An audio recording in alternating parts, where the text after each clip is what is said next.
دیکھو ذرا کر پالا تھا جنہیں نازوں سے سوتے ہیں کہاں وہ عباس کہاں ہو عباس کہاں ہو دکھتا نہیں اب آنکھوں سے ہر سو ہے اندھیرا دم رکتا ہے میرا دم رکتا ہے میرا دیتا ہے صدائیں علی اکبر میرا مجھ کو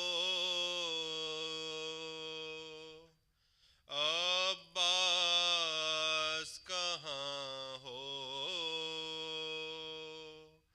عباس کہاں ہو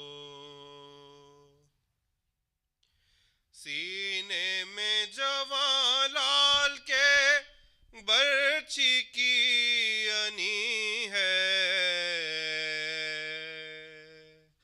تھر آتی زمیں ہے تھر آتی زمیں ہے الجھا ہوا برچھی میں نہ اکبر کا جگر ہو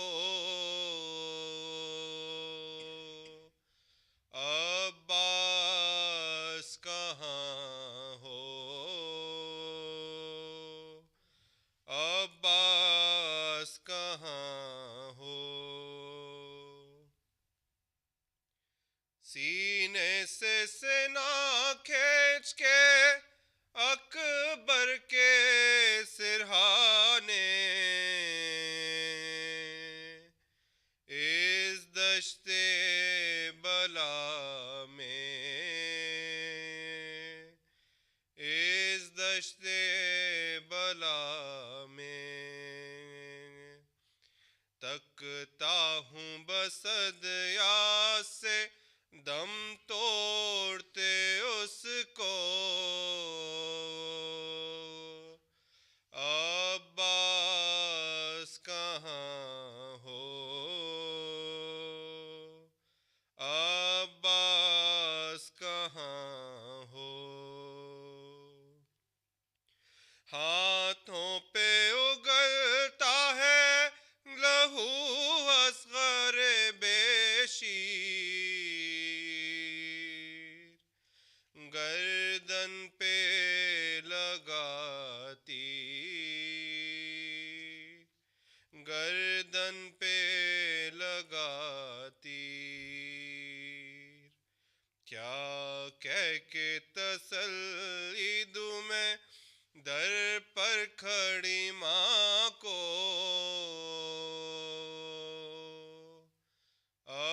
عباس کہاں ہو عباس کہاں ہو چلتی تھی سیاہ آندھیاں خون بکھرا تھا ہر سو جب کھول کے گیسو جب کھول کے گیسو ایک لاش بری دا پہ یہ ماں کہتی تھی رو رو عباس کہاں ہو میرے عباس کہاں ہو عباس کہاں ہو محمد وآل محمد صلی اللہ علیہ وسلم अब्बास कहाँ हो, मेरी अब्बास कहाँ हो। ये थे जनाब ज़ैन अली साहब, मौला अब्बास की बारगाह में पुरसा पेश फरमा रहे थे। ज़िक्र हैदर जिसे हर आन बुरा लगता है, दर हकीकत उसे कुरान बुरा लगता है। शक जो करता रहा ईमान अबू तालिब पर, दीन को ऐसा मुसलमान बुरा लगता है।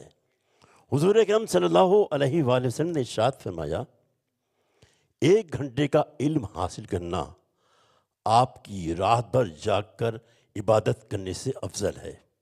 हज़रत इमाम ज़ैनुल आबिदीन अलैहिस्सलाम ने इरशाद फरमाया, मोमिन की ये खुसूसियत होती है, वो उस जगह बैठता है जहाँ से वो कुछ इल्म सीखे। इस वक्त हमारे दरमियान लंदन से आई हुई एक ऐसी शख्सियत जिन्हें खिताबत का फ़न विरासत में मिला है, आली जनाब मौलाना सैयद ज़िल क़द्र साहब के फ़र्जंद और आयतुल्लाह अकील गरवी साहब के भतीजे आली जनाब मौलाना सैयद फरज़दक़ रज़वी साहब मजलिस से खिताब फरमाएंगे। बर मोहम्मद वाले मोहम्मद सलवात।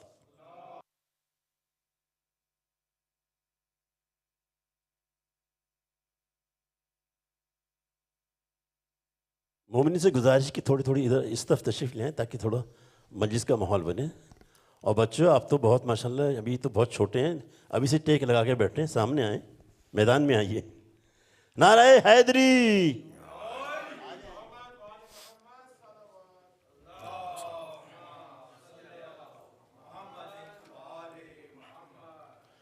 फातिहा।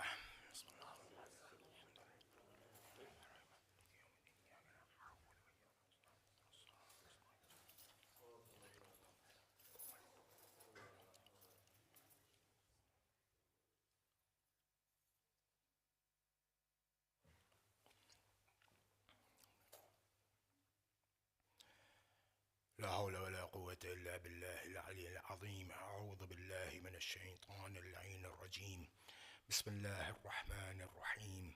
الحمد لله رب العالمين، والعاقبة للمتقين، والجنة للموحدين، والنار للملحدين، والصلاة والسلام على سيد الأنبياء والمرسلين، حبيبنا الممجد أبي القاسم المصطفى محمد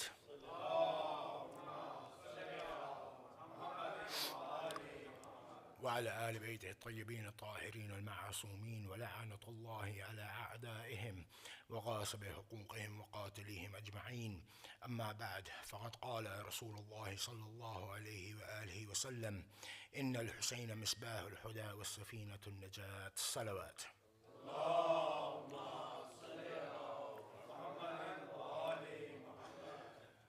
This hadith of the Holy Prophet Muhammad sallallahu alaihi wasallam, which I had the honor of reciting in front of you, in which the Holy Prophet states that surely Hussein is the ark of salvation and the lantern of guidance.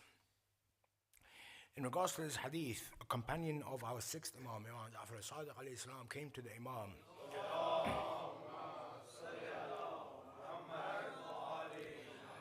and asked the Imam, "O Abu Abdullah, is it not true that this hadith sits true and is correct with every single one of the Imams?" Imam Farazdaq replied, "Yes, it is completely true that we are all arks of salvation and we are all lanterns of guidance. But the difference is that the ark of my grandfather Abu Abdullah al-Hussein is the largest of arks and the fastest flowing ark. And the lantern of my grandfather Abu Abdullah al-Hussein is the lantern which shines the brightest." Now, the question arises here is, especially for our youth, that now that the 10 days of Muharram is over, we've commemorated Ashura, do we have any other responsibility to Abu Abdullah al-Hussein and the Ahlul Bayt alayhimus salam or not? Or is my responsibility as a Muslim, as a Shia of Ali ibn Abi Talib and the Ma'asumin alayhimus salam, that I celebrate the wiladat of the Ahlul Bayt alayhimus salam and I commemorate the martyrdom of the Ahlul Bayt alayhimus salam, and that is it? Or as a Shia, is there far more that I have to do? I always say this, that we are all ambassadors of our religion to the wider world. When we look at brands, we see that every brand has a brand ambassador. For example, I'll give you an example that our youth will understand. Adidas, it's a clothing sportswear. It has a brand ambassador who are all sports celebrities. Now, when the youth look that this sports celebrity is wearing Adidas as a brand, the youth also want to wear it. And it's in regards to every aspect of life. When we look at every aspect of life has a brand ambassador to it. When we look towards our religion, the true brand ambassadors of our religion are the 14 Ma'asumin alayhim salam. This is who we as the Muslim or as the Shias, we look towards the Ahlul Bayt alayhim salam as the brand ambassadors. The non-Muslim world is not introduced to the Ma'asumin alayhim salam. So they will not understand that the Ma'asumin alayhim salam are the brand ambassadors of Islam. What the non-Muslims will look at are Muslims. Therefore, every single one of us is a brand ambassador of our religion. At the same time, every single one of us is a brand ambassador of the Ahlul Bayt alayhim salam. Now, so therefore, we as Shias have two responsibilities.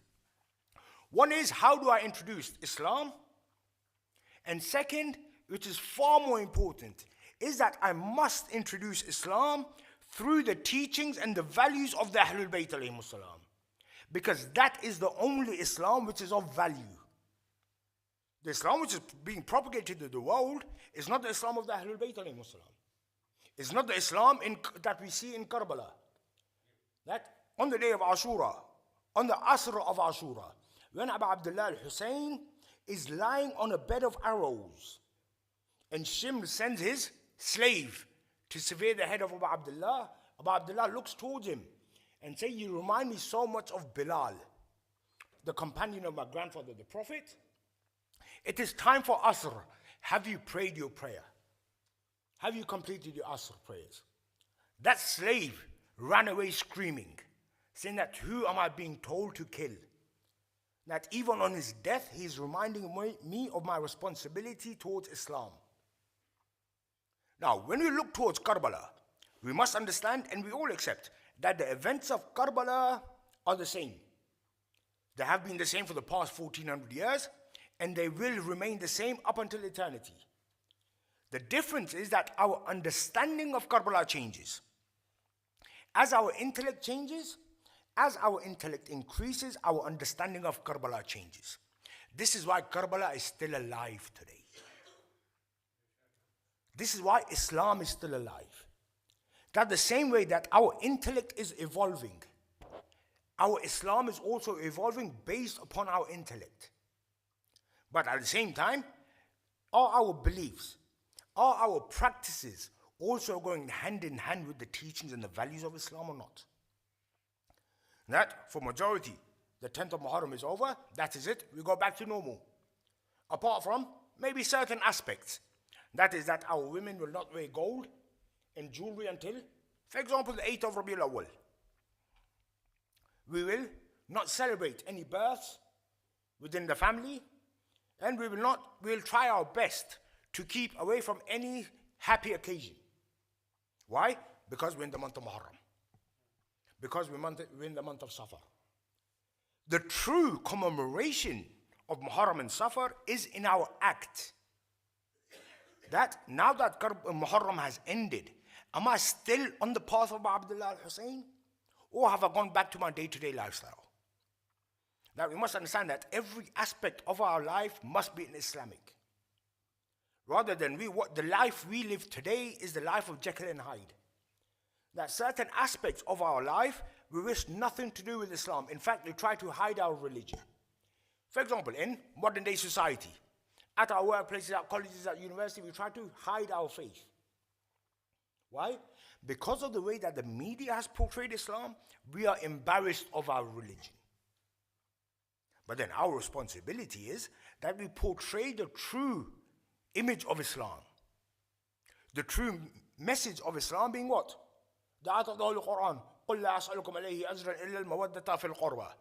This ayat of the Holy Quran in itself explains every tenet of Islam. Now, when the people of Medina came to the Holy Prophet and asked the Holy Prophet that, what reward do you want from us for guiding us onto the correct path? The Holy Prophet could have asked for anything. Yet, all he asked for is that you show love towards my Ahlul Bayt alayhim salam. Now, there are numerous ahadith that when we take them and connect them, then we understand the importance of the Ahlul Bayt alayhim salam. And we understand the importance of the Ahlul Bayt to Islam. We must understand that the hadith of the Holy Prophet, إِنِّي تَارِكُمْ فِيكُمُ الثَّقَلَيْنِ كِتَابَ اللَّهِ وَعِتْرَتِي. The simplest explanation of this ayat is that if there are aspects of the Quran which we do not understand, then look towards the Ahlul Bayt alayhim salam and you will understand them. And if there are certain aspects of the lives of the Ahlul Bayt alayhim salam which we don't like, then read the Quran and the Quran will explain it. Because both complement one another. Both can go hand in hand. For example, the whole Quran is the word of Allah subhanahu wa ta'ala. But when we look at the actual Quran, Assalamu alaikum, salawat.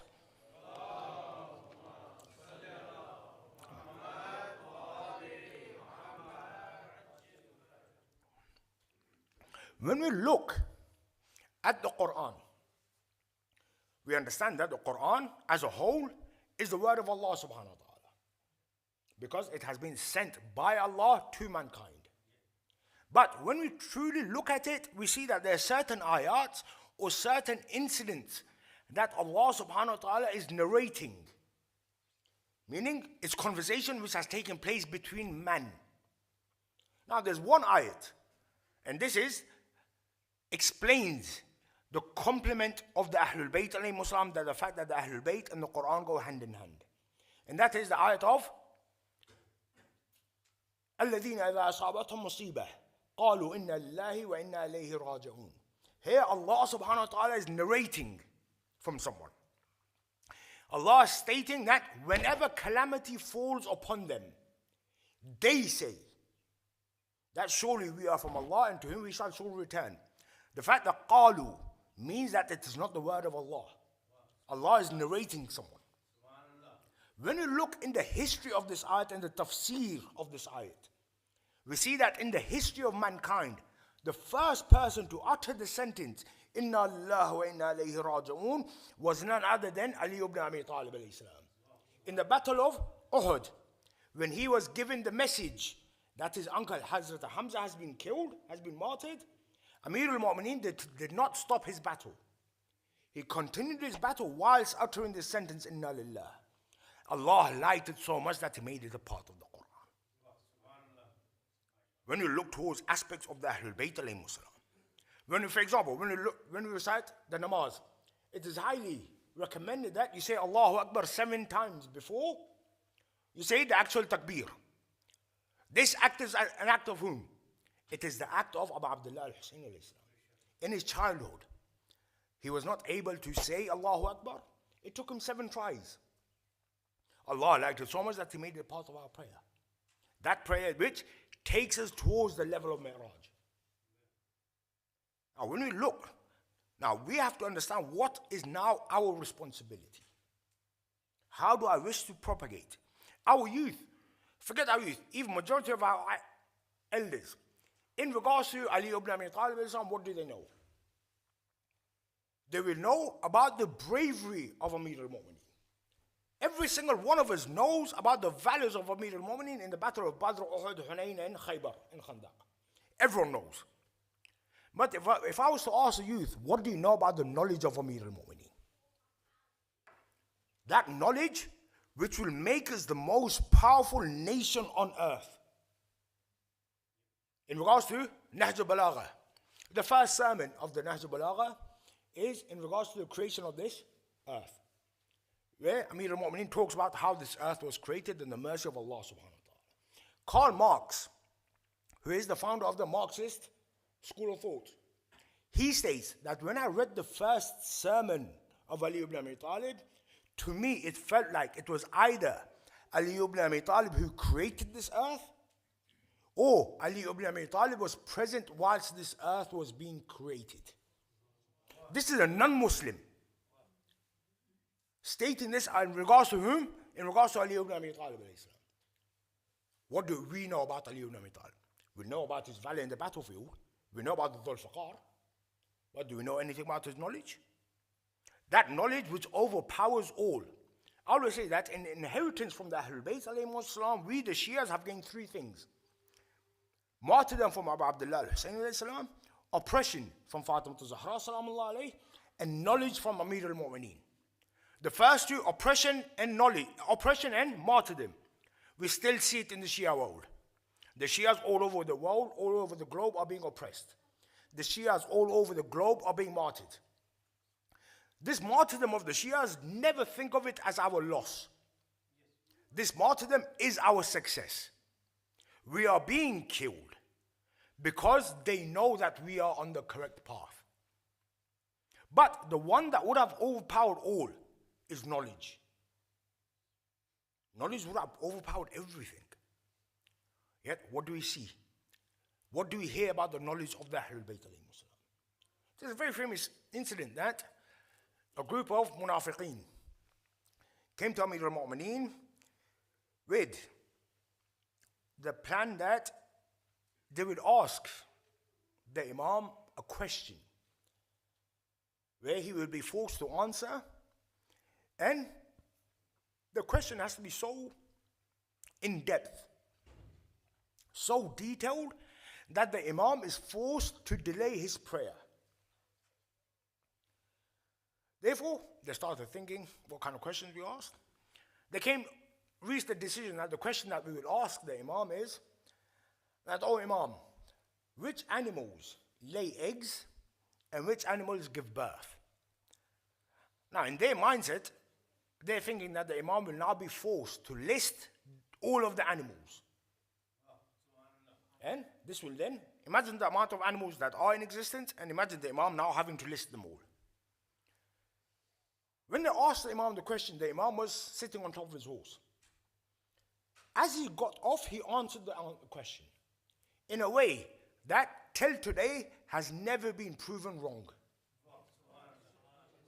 The answer was that those animals whose ears are visible give birth. Those animals whose ears are hidden lay eggs. Till date, no one has been able to prove it wrong. This is our Imam. Imagine if we truly followed the path of Amir al-Mu'mineen. Imagine if we truly followed the path of Abu Abdullah al-Hussein. Today we have this huge debate going on within communities that we are or we can delay prayer. For example, for the Azadari of Abu Abdullah al-Hussein. You've misunderstood the whole concept.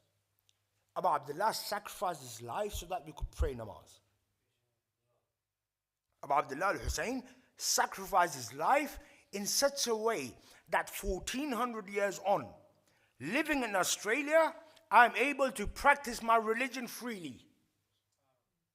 This is one aspect of the events of Karbala. This is why Karbala is alive. And this is something that, especially for our youth, there's a Western tradition when it comes to New Year's. And that is the New Year's resolution. That every year, on the 31st of December, 1st of January, people come out with the New Year's resolutions. This is not a bad tradition if we also accept it, especially in the month of Muharram.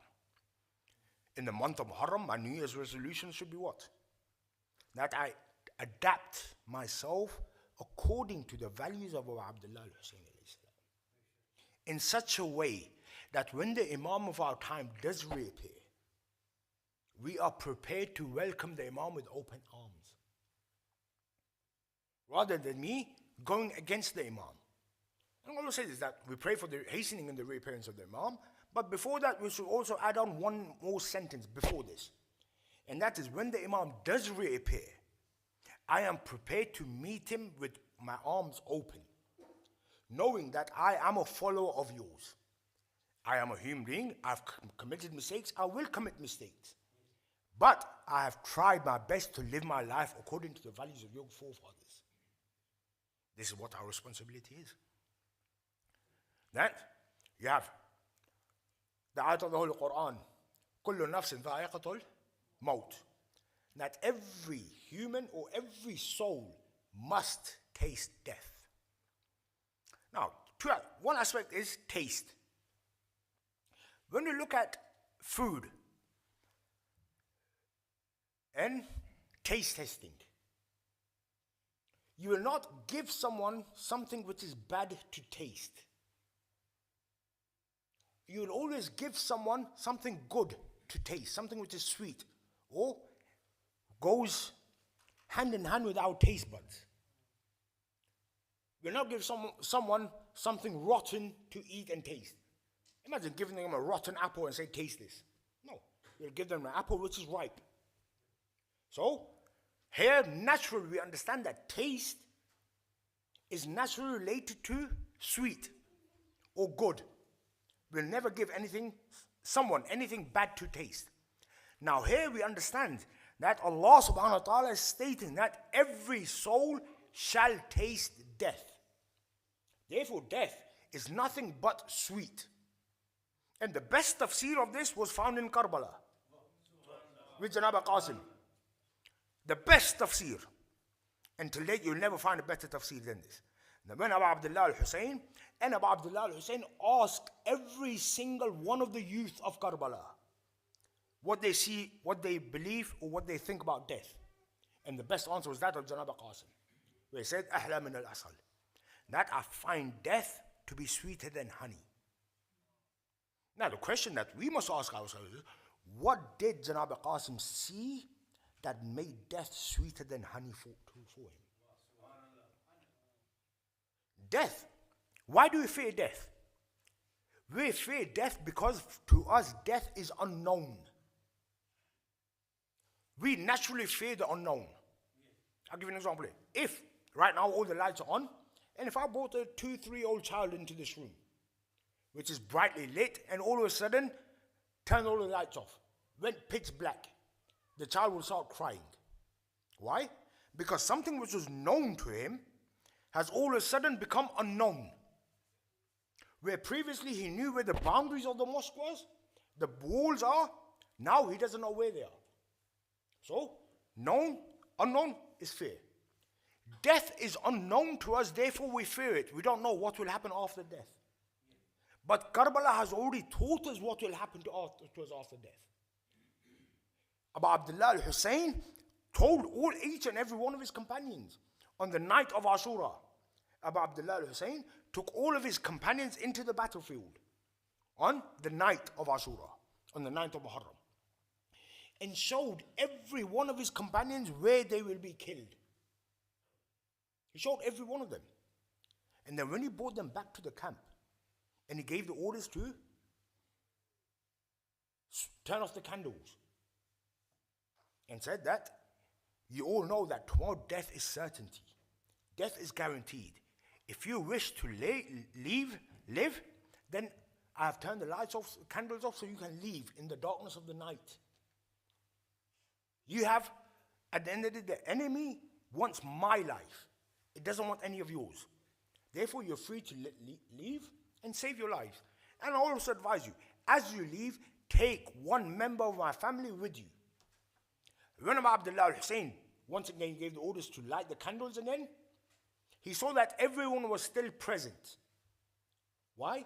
Because they knew that they will only gain life after the martyrdom. And the answer of that is, we see that today. Janab Hur, who up until the morning of Ashura was guaranteed hell. Why was Hur guaranteed hell? Hur is the one who stopped the camp of Abu Abdullah. Hur is the one who stopped them from going towards Kufa.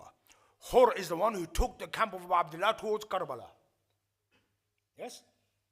Yet, within him, his beliefs and ideologies were still alive. That one moment on the morning of Ashura, which taught him to have his hands tied and take him as a captive to be presented in front of Abu Abdullah al-Hussein. And in return, what did he get? In return, he is alive for eternity. That every Shia knows who Hur is.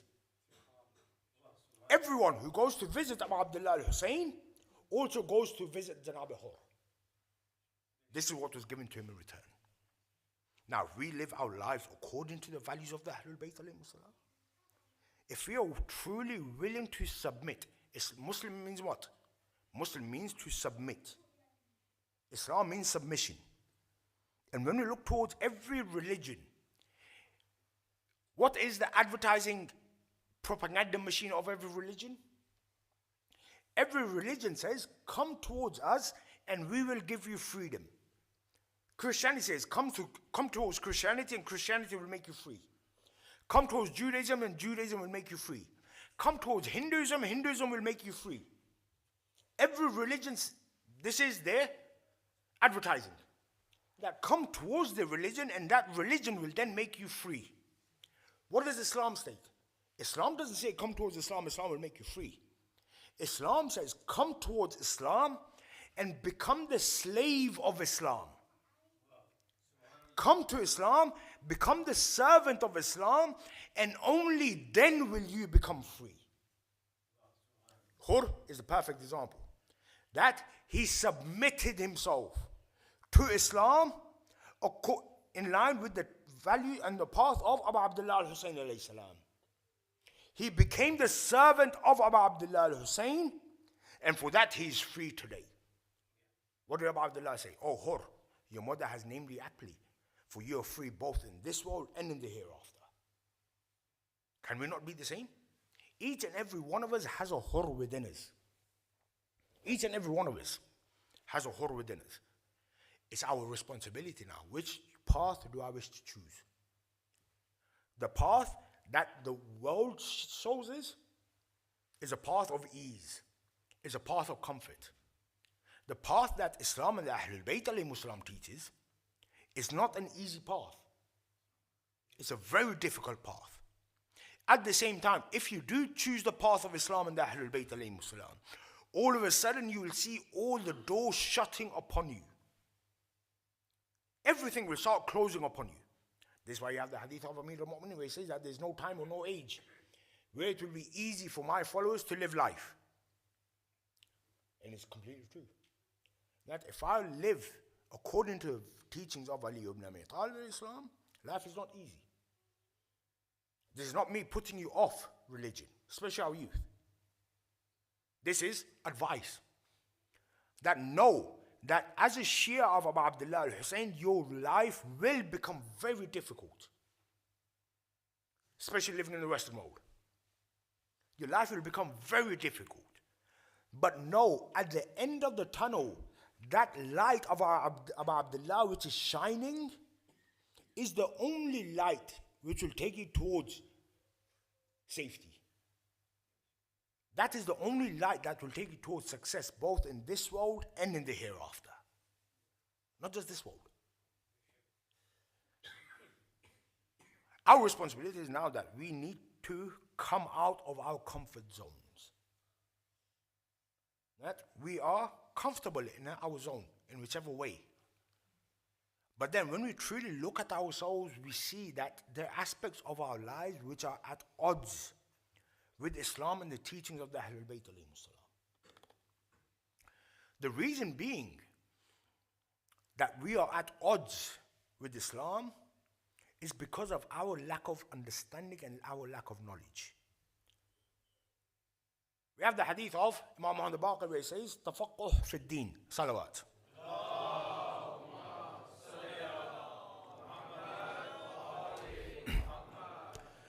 Tafaqquh fi ad-din means become thinkers in religion.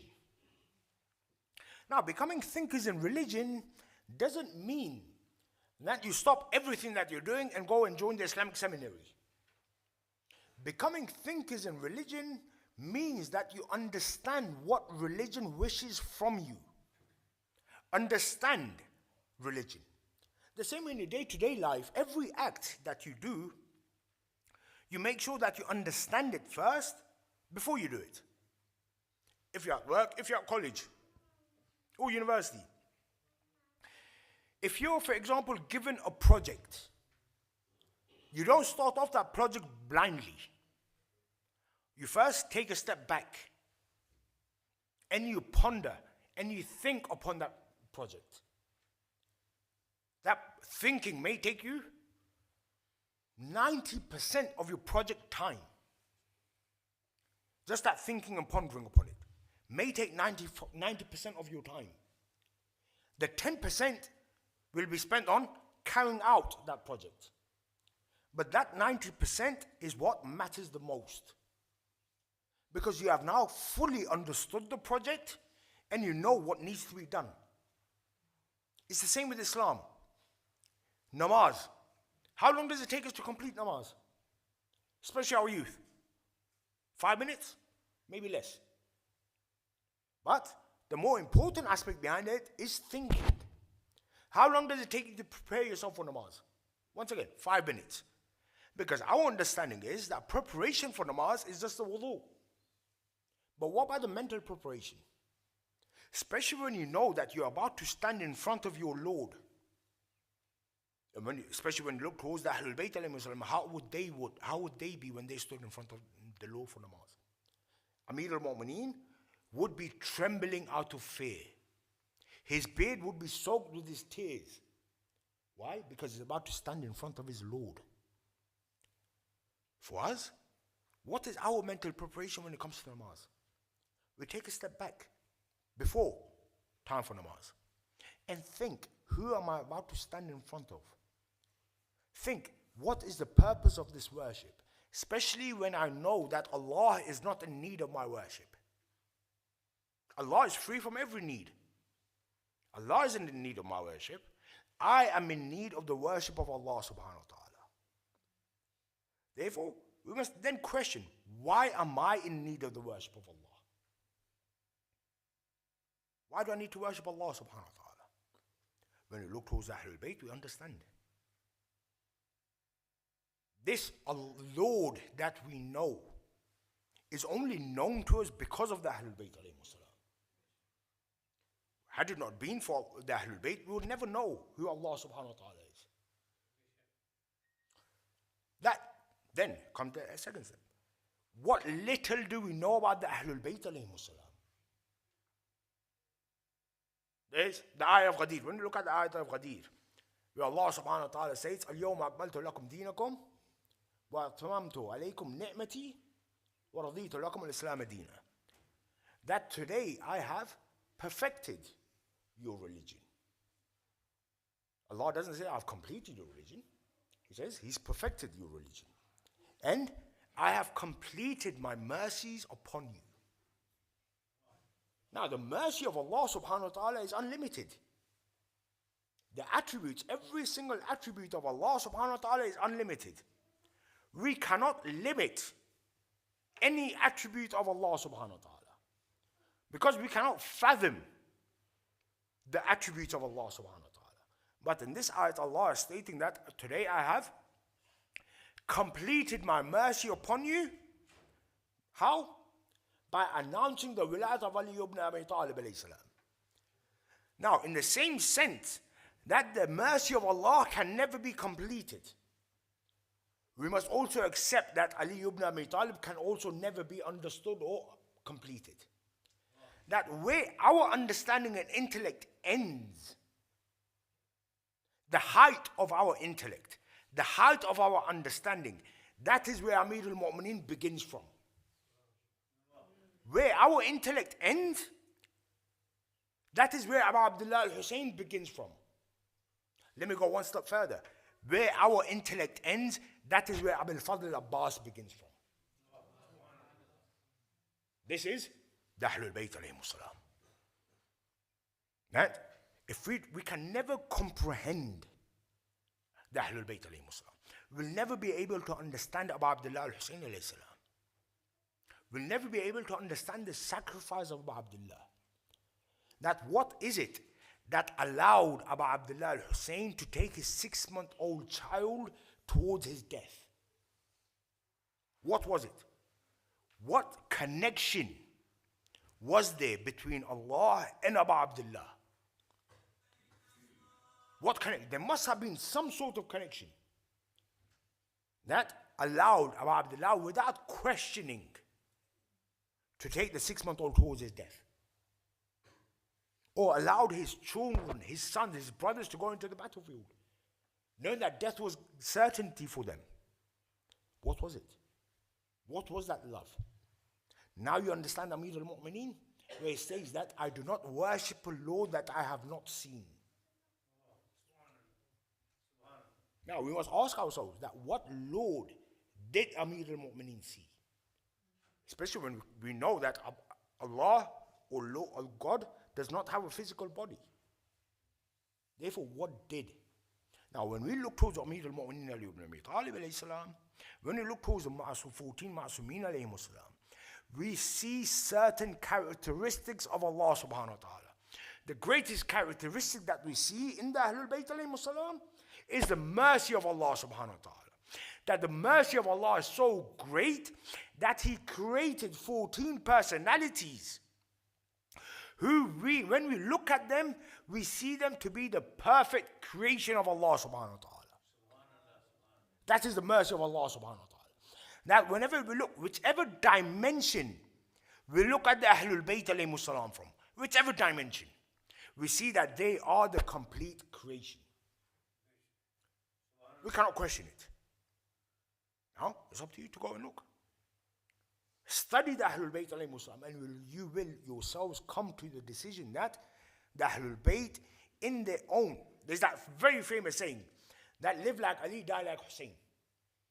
I'm against this. It should be live like Ali, die like Ali. Live like Hassan, die like Hassan. Live like Hussein, die like Hussein. Because their lives were the most perfect and their deaths were the most perfect.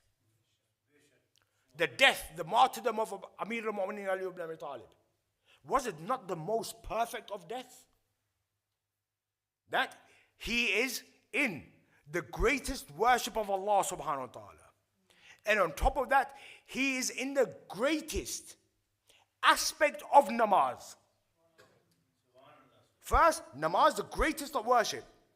Second, sajda being the greatest aspect of namaz. That is when Amir al-Mu'mineen is attacked. And what sentence does he utter? Fustu wa Rabbil Kaaba. That in itself. When I look at this sentence, when I was younger, when I was studying, I used to question that why is it that Amir al-Mu'mineen uttered this sentence when he was struck on the head? Fustu wa Rabbil Kaaba means that surely by the Lord of the Kaaba I am successful. There were numerous occasions before that which would have made more sense had Amir al-Mu'mineen uttered it then. For example, in Da'wat al-Ashira, when the Holy Prophet made Ali as a 10-year-old his successor. Ali ibn Abi Talib, it would have made sense had he uttered it then. In the conquest of the battles, when Amir al-Mu'mineen, for example, in the battle of Khandaq, where the Holy Prophet uttered that the whole of Iman is going against the whole of Kufr, and he returned successful. Or in the conquest of Makkah, when Amir al-Mu'mineen stood on the shoulders of the Holy Prophet to break the idols of the Kaaba. Or on the day of Ghadir. It should have made sense. That yes, sure, today I am successful. That Allah has announced the completion of religion, the perfection of religion, and completed the religion, completed His mercy through my wilayat. Therefore, today I am successful. But he uttered it when he was attacked. Why did he say it then? When we look at that short period, and the answer of that, we can see in the mind of a non-Muslim. Kofi Annan, he was the head of United Nations in the late 2000s. In 2006, in the United Nations annual report, Kofi Annan writes and advises the Muslim world. And he goes, my advice to the Muslim world is that if you wish to run a government based on justice, then you should follow the government of Ali ibn Abi Talib. This is a non-Muslim. Non-Muslim stating this. When we look at the official Khilafat, because we believe that the Khilafat of Amir al-Mu'mineen was from the day of the martyrdom of the Holy Prophet till his own death. That was the Khilafat of Amir al-Mu'mineen. But officially, the Khilafat of Amir al-Mu'mineen was 3.5 years. That 3.5 years of the Khilafat of Amir al-Mu'mineen was such that it made a non-Muslim advise the Muslim world today, 1400 years on, that if you wish to run a government which is successful, then follow the government of Ali ibn Abi Talib. This is why Ali ibn Abi Talib uttered the sentence, Fustu Rabb al-Kaaba. That in that short period, he brought back the Islam of the Holy Prophet as Muhammad sallallahu alayhi wa sallam. Today we have two clear and distinct Islams. We have the Islam of Saqifa and we have the Islam of Ghadir. These are the two Islams that we have. The decision is yours. Do you wish to follow the Islam of Saqifa, which is silent on the tyranny which is taking place in Palestine, which is silent against all forms of oppression? That Islam of the Saqifa, where when you go to that Muslim world, you see nothing in regards to Islam. Or you can follow the Islam of Ghadir. The choice is yours. The Islam of Ghadir, whose Khalifa is in occultation. Yet, even though he is in occultation, his cry of Hal min Nasirin yansuruna still echoes. There are two cries of Hal min Nasirin yansuruna. The first was on the day of Ashura, when Abdullah al-Hussein went on the hilltop and cried Hal min Nasirin yansuruna, and the only one who replied back, Labbaik ya Imam, in Karbala was the 6-month-old Ali Asghar, who threw himself off his cot onto the sands of Karbala when he heard the cry of Abu Abdullah. Today, that same cry echoes in the skies. Hal min Nasirin yansuruna. But the difference is that it is now in the voice of the Imam of our time. When we say Labbaik ya Imam, do we truly mean it or not? When people ask Amir al-Mu'mineen ibn Abi Talib in regards to faith, what is faith? Amir al-Mu'mineen replied that your faith is whatever your mind, your heart, and your tongue utters in unison. That is faith. Not that your mind is stating something else, your heart is stating something else, and your tongue is stating something else. We all say today that, oh Imam, if we were present in Karbala, we would have sacrificed everything for you. But take a step back and say, do you truly mean it? Do you truly mean it? Not if we were present, we would have truly sacrificed ourselves. Is that we must all ask ourselves. The same today, when the cry of Hal min Nasr, when we reply Labbaik ya Imam, is our mind, our heart, and tongue in unison? This is what we must ask ourselves. That are we willing to sacrifice everything for the sake of the Imam and Islam or not? Or will we question? Today the problem is that we brought Islam down to our level. What it should be is that if this is the level of Islam, we should raise ourselves to the level of Islam. Not the other way around. We manipulate religion for our own benefits. We're constantly looking for loopholes within religion. Constantly. I'll give you my own example. I love dogs. Ever since a child, I love dogs. You've also been introduced to who my father is. So there came a time I was in my early teens, 14, 15 years old, and I read that dogs are not allowed, but a security dog is allowed. A dog which is classified as security, for safety dog, is allowed. So I happily went to my father and said, Dad, this book says that I'm allowed a security dog, therefore I'm going to buy a security dog. My father looked at me and said, "You're living in the UK. What safety do you need?" So I went back. I said, "Dad, for the safety of the house." But my father goes, "Have you seen the size of your house? Your garden is barely 10 meters long. Do you need a safety dig for a 10-meter long garden?" All I read is safety dogs are allowed. That is it. End of. That's my loophole. Whether I need a safety dog or not, it's out of the question. That's completely out of the question. All I know is I'm allowed a security, therefore I'm going to buy a security dog. End of. This is how we manipulate religion. That we're constantly looking for loopholes within religion. When we truly look at religion, when we look at Islam, we see that Islam is already simplified for us. The problem arises due to our lack of understanding. That is where the issue arises. Now, we're not willing to understand. We make Islam difficult upon ourselves. The first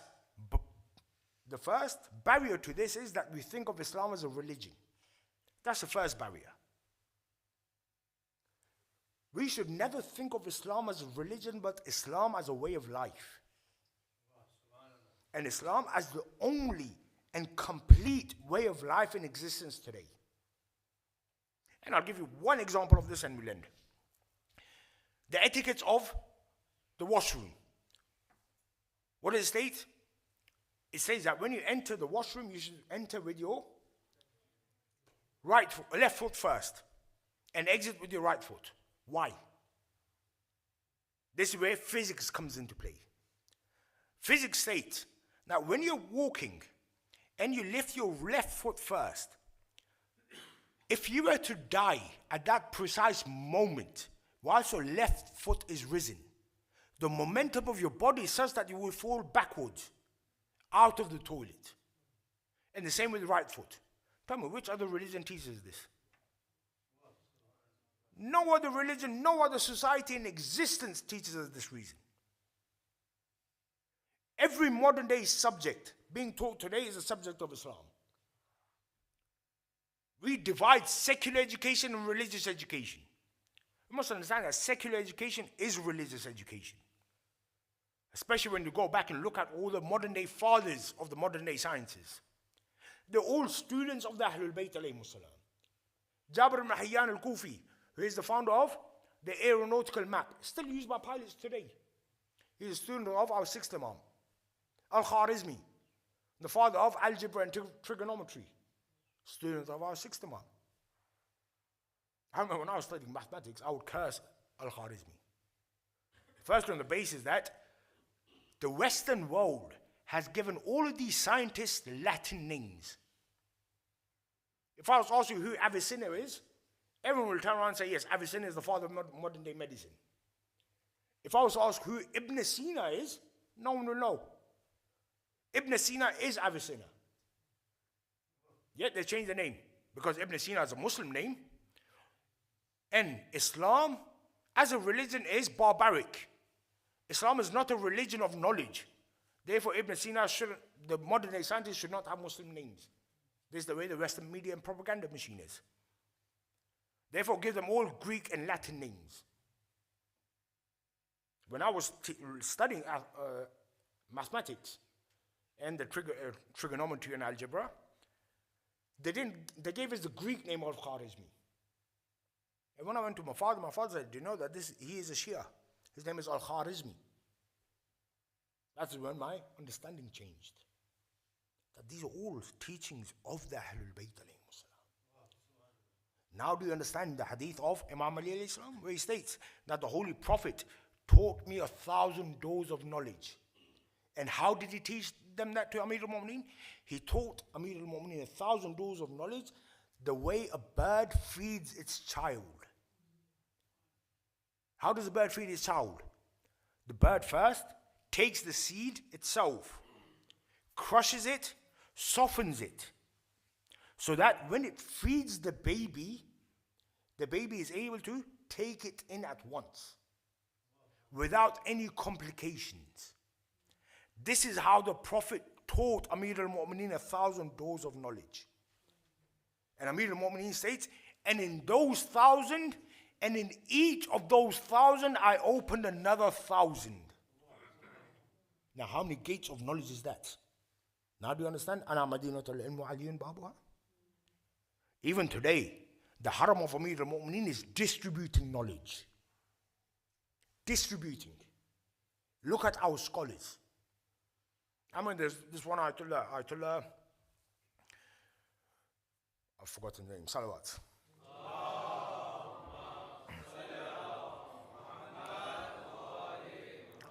Ayatollah Tayyib Agha Jazairi. Went to see him. And I asked him, Nat, how did you reach this level of knowledge?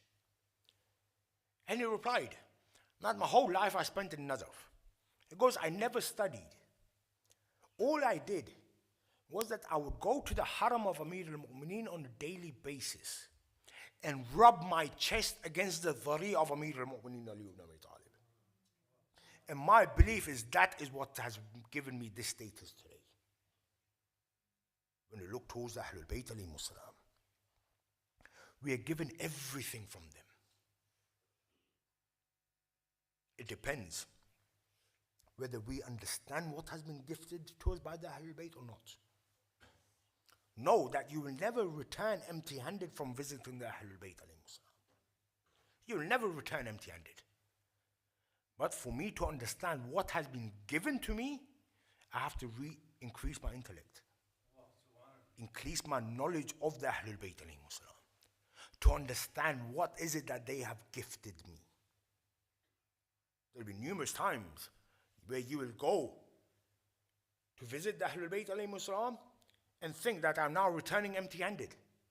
I have not been given anything. No one returns empty-handed. No one. I'll give you an example of a non-Muslim. Salawat.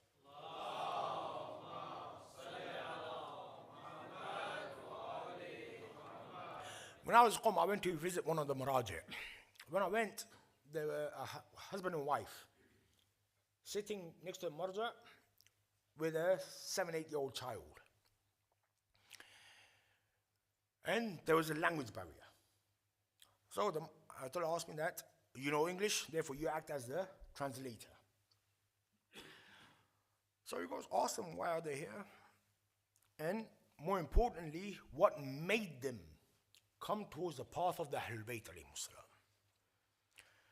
They replied that, the husband and wife, the wife replied that both me and my husband were 4-star generals in the American army. And in 2001, when America went into Iraq, the first Arba'een that was opened to the public, we were all of a sudden stationed on the outskirts of the borders of Karbala, without any prior background knowledge of what is about to take place. Because when Arba'een occurred, we saw thousands upon thousands of people walking into Karbala. Because all we knew, she goes, is that the capacity of Karbala is 500,000. We knew that more than 500,000 have entered into the city of Karbala. But we didn't know why. So because we asked our translator, now what is happening inside? Is there a carnival? Is there a fair? What is happening? The translator goes that there's a person who lives inside Karbala. He's invited all of these people. And they have accepted his invitation. And so he goes, I asked the host, is it an open invitation? The translator goes, yes, it's an open invitation. Anyone can go. It's open to everyone. So we asked the translator, after our shift ends, can we also go? I want to see this. So many people are going, there must be something big, something huge, that so many people are flocking towards Karbala. So because after our shift ended, the translator took us towards the city of Karbala. Because as we're walking, all of a sudden we saw the golden dome on top of the shrine of Abu Abdullah. And he pointed towards the golden dome and said that the person who has invited all of these people lives under that golden dome. The lady goes, the first thought that came to my mind is, what kind of arrogant person is this? That Iraq is in war, there's so much poverty, yet he has the audacity to live in a palace made out of gold. She goes, this is the first thought that came into my mind. Was as we entered into the courtyard, our translator said that this person invited all of these people 1400 years ago. And he is buried under that golden dome. But there is one tradition. Whoever enters into the courtyard of this shrine for the very first time, whatever they ask for is given to them. Whatever they ask for is given to them. Well, I asked the translator, I'm not a Muslim, I'm a Christian. The translator goes, it doesn't matter who you are, what your religion, what your creed is.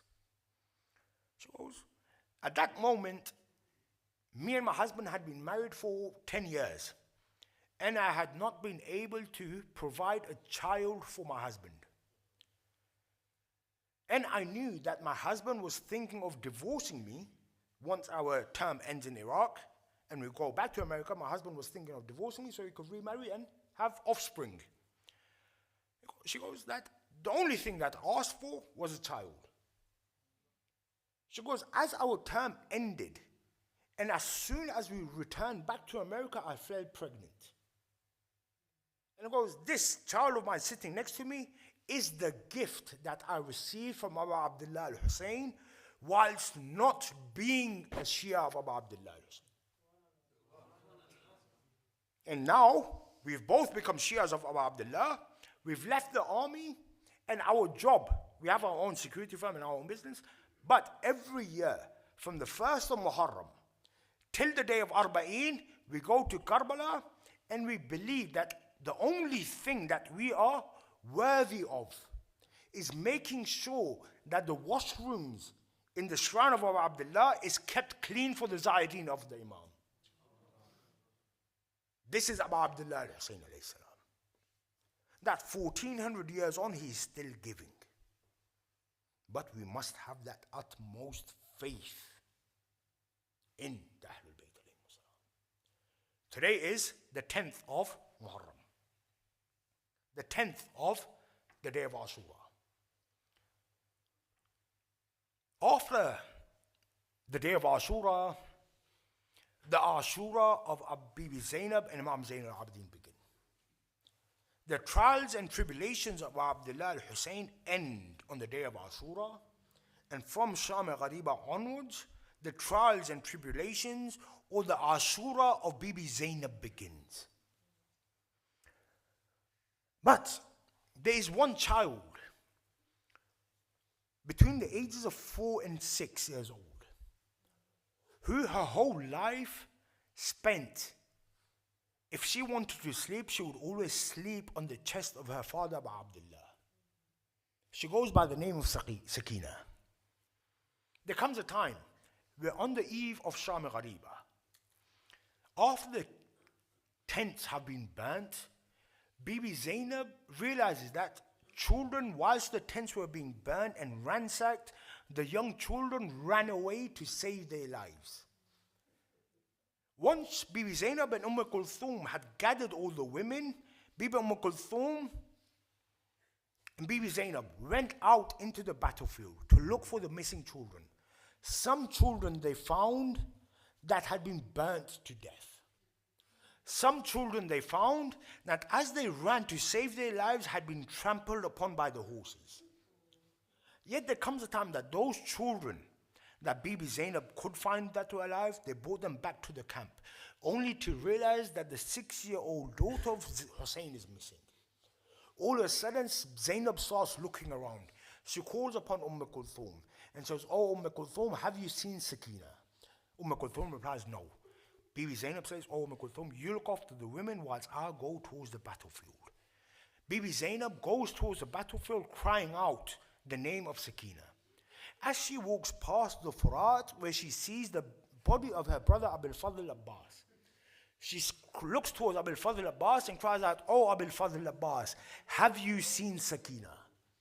She hears no reply. She continues to walk, where all of a sudden she sees the 6-year-old Sakina sleeping upon the chest of a headless body. She is at ease. She gently goes down and she gently shakes Sakina. She wakes Sakina up. She takes Sakina back towards the camp. As she's going back, she goes, "Oh Sakina, whose chest were you sleeping on?" Sakina replies, "Oh Auntie Zainab, this was the chest of my father, Abdullah Hussein." Baby Zainab goes, that you're only able to realize a body through the face. Yet this body was headless.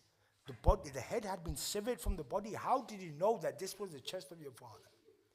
She goes, "When my clothes were burnt and Shimr took my earrings and slapped me across my face, I ran into the battlefield crying for my father.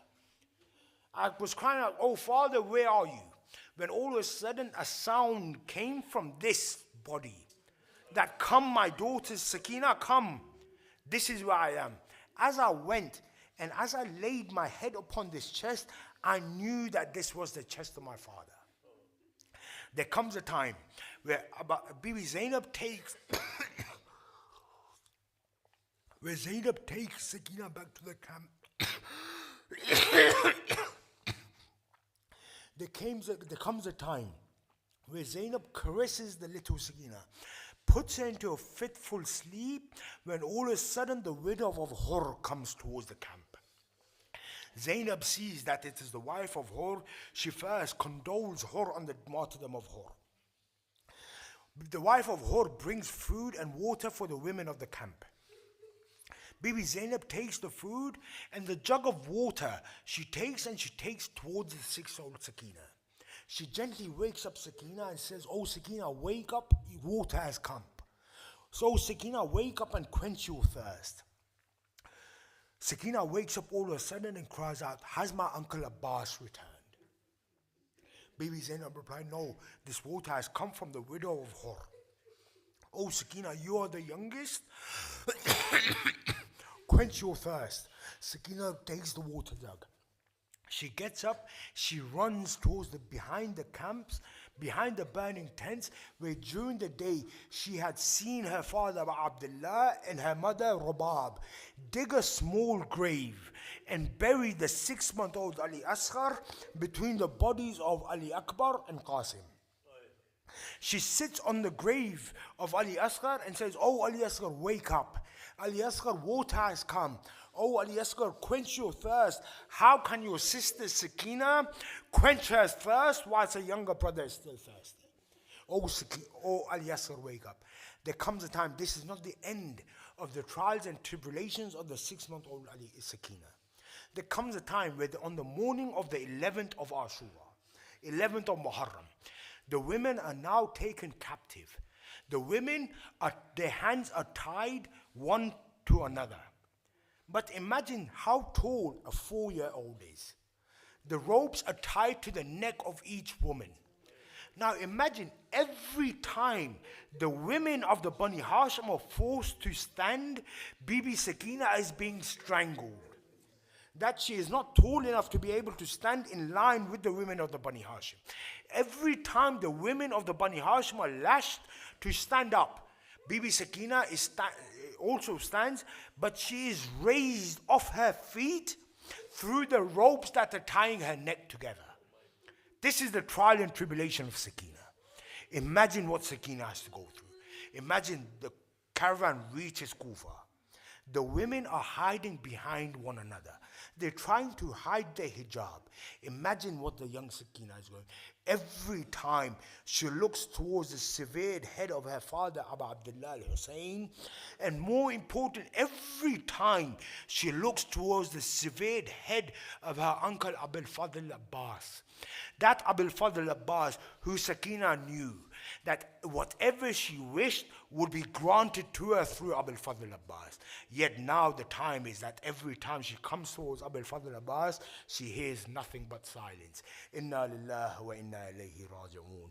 Radan biqada'ihi wa tasliman li amrih. Matam Hussein.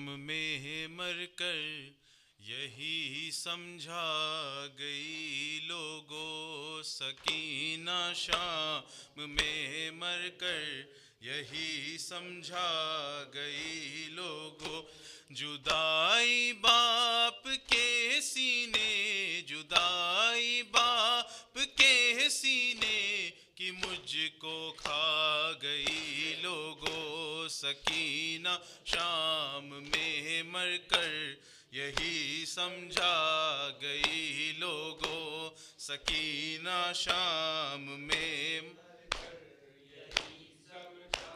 گئی لوگوں، خفس غربت اداسی شمر کا ڈر پیاس کی شدت، خفس غربت اداسی شمر کا ڈر پیاس کی شدت، ستم اتنے ہوئے معصوم کو موت آ گئی لوگوں، سکینہ شام میں مر کر یہی سمجھا گئی لوگوں، سکینہ شام میں مر کر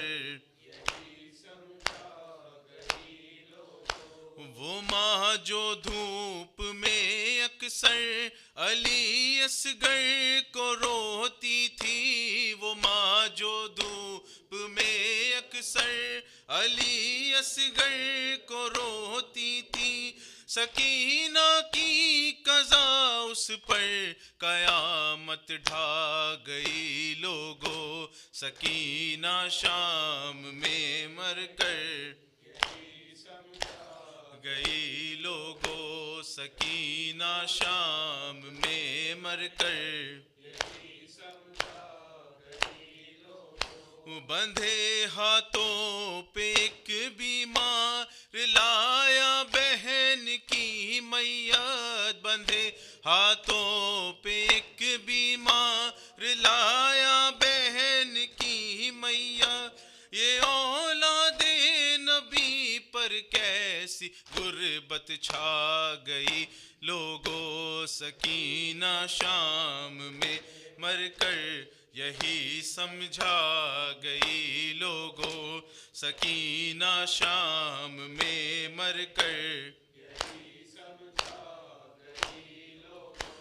بہن کی لاش ہاتھوں پہ لیے سجاد کہتے تھے، بہن کی لاش ہاتھوں پہ لیے سجاد کہتے تھے، گلستان امامت کی کلی مرجھا گئی لوگوں، سکینہ شام میں مر کر یہی سمجھا گئی لوگوں، سکینہ شام میں مر کر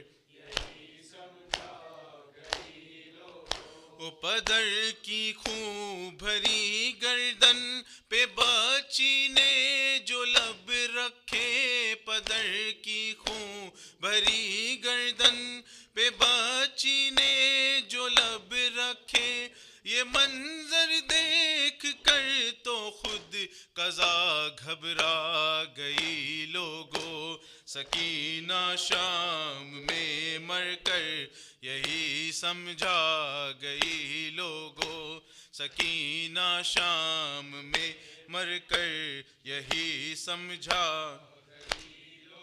او چچا بابا برادر سب کے سب تو کربلا سوئے، چچا بابا برادر سب کے سب تو کربلا سوئے، سکینہ کو نہ جانے کیسے شام بھا گئی لوگوں، سکینہ شام میں مر کر کوئی سمجھا گئی لوگوں، سکینہ شام میں مر کر یہی سمجھا، او جدائی باپ کے سینے، جدائی باپ کے سینے کہ مجھ کو بھا گئی لوگوں، سکینہ شام میں مر کر یہی یا رب کوئی معصومہ زندہ میں نہ تنہا ہو، یا رب کوئی معصومہ زندہ میں نہ تنہا ہو، یا رب کوئی معصومہ زندہ میں نہ تنہا ہو، او یا رب کوئی معصومہ زندہ میں نہ تنہا ہو، پابند نہ ہوا ہے پابند نہ ہوا ہے، رونے پہ نہ پہرا ہو، یا رب کوئی معصومہ زندہ میں نہ تنہا ہو، یا رب معصومہ زندہ میں نہ تھی جس کو نیند آتی شبیر کے سینے پر، تھی جس کو نیند آتی شبیر کے سینے پر، زندہ در زندہ ہے زندہ در زندہ، اس کے لیے قضا ہو، یا رب کوئی معصومہ زندہ میں نہ تنہا ہو، یا رب کوئی معصومہ زندہ میں نہ تنہا ہو، ہے زندان سے آتی تھی آواز سسکنے کی، زندان سے آتی تھی آواز سسکنے کی، جیسے کہ سکینہ کو ہے جیسے کہ سکینہ کو ہر زندان رو رہا ہو، یا رب کوئی معصومہ زندہ میں نہ تنہا ہو، یا رب کوئی معصومہ زندہ میں نہ تنہا ہو، یا سکینہ یا عباس یا سکینہ یا سکینہ یا حسین یا حسین یا حسین پر محمد وآل محمد صلی اللہ علیہ وسلم. صلوا على محمد وآل محمد. اللهم نتوجه لزيارة محمد وآل محمد. السلام عليكم يا رسول الله، السلام عليك يا نبي الله، السلام عليك يا خاتم الأنبياء والمرسلين، السلام عليك يا سيد الخلق أجمعين، السلام عليك وعلى آل بيتك الطيبين الطاهرين، السلام عليك يا أمير المؤمنين، السلام عليك يا عسوب الدين، السلام عليك يا قائد الغر المحجلين، السلام عليك ورحمة الله وبركاته، السلام على فاطمة الزهراء سيد نساء العالمين، السلام عليك يا أم أبيها، السلام عليك ولا أمك الطاهرة، السلام عليك يا مولاتي ورحمة الله وبركاته، السلام على الحسن المجتبى، السلام على الحسين الشهيد، السلام عليكم يا موالي، السلام عليك يا سيدي شباب أهل الجنة أجمعين جميعا، السلام على الحسين وعلى علي بن الحسين وعلى أولاد الحسين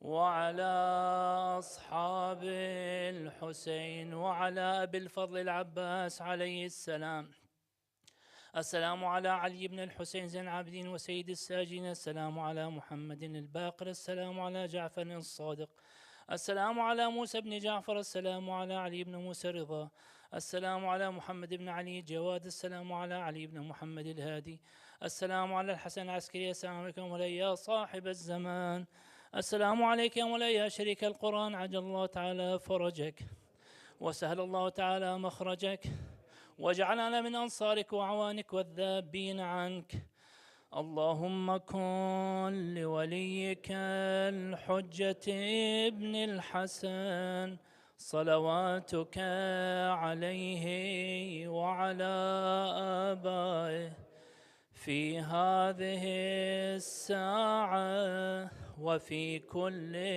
ساعة، وليا وحافظا وقائدا وناصرا ودليلا وعينا، حتى تسكنه أرضك طوعا وتمتعه فيها طويلا برحمتك يا أرحم الراحمين. وصل يا رب على محمد وآله الطاهرين.